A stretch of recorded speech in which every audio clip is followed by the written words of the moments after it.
बातमी नाशिकच्या येवल्यातून आहे। 10वीच्या परीक्षेत कॉपीमुक्त अभियानाचा येवल्यातील ग्रामीण भागात फज्जा उडालाय। अंदरसूल येथे कॉपी पुरवण्यासाठी धडपड केली जात होती। यामध्ये पोलीस बंदोबस्त कुठेही दिसून आलेला नाही। इयत्ता 10वीच्या परीक्षांना आजपासून सुरुवात झाली असून कॉपीमुक्त अभियानाचा येवल्याच्या ग्रामीण भागातील काही ठिकाणी पहिल्याच पेपरला फज्जा उडाल्याचं दिसून आलंय। तर आपले प्रतिनिधी रहीस शेख आपल्या सोबत आहेत। तर येवल्यातील ही आपण घटना बघतोय, परीक्षा केंद्रावरती कुठलाही पोलीस बंदोबस्त नाहीये आणि कॉपी पुरवल्याचा काहीसा प्रकार या ठिकाणी दिसतोय। काय अधिकची अपडेट आहे रहीस? तेजस्विनी, आपल्या माहिती का आजपासून 10वीचा पेपर चालू झाले आहे, परीक्षा चालू झाली आहे आणि आज 10वीचा मराठीचा पहिला पेपर आहे।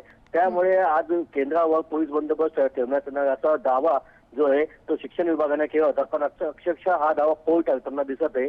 आपण पाहतोय का येवल्या तालुक्यात अंदरसूल येथे एका परीक्षा केंद्रावर सगळ्याच कॉपी पुरवल्या जात असल्याचे आपल्याकडे व्हिडिओ आले। तर त्यामुळे शिक्षण विभागाने कुठेतरी याकडे लक्ष द्यावं आणि जे दावे करतात ते ग्राउंड लेवलवर उतरण्यात यावे आणि पोलिसांचा फौजफाटा असो किंवा शिक्षण विभागाचे जे अधिकारी त्यांनी या ग्रामीण भागाच्या केंद्रावर पाहणी करावी अशी मागणी नागरिकांकडून केली जाते।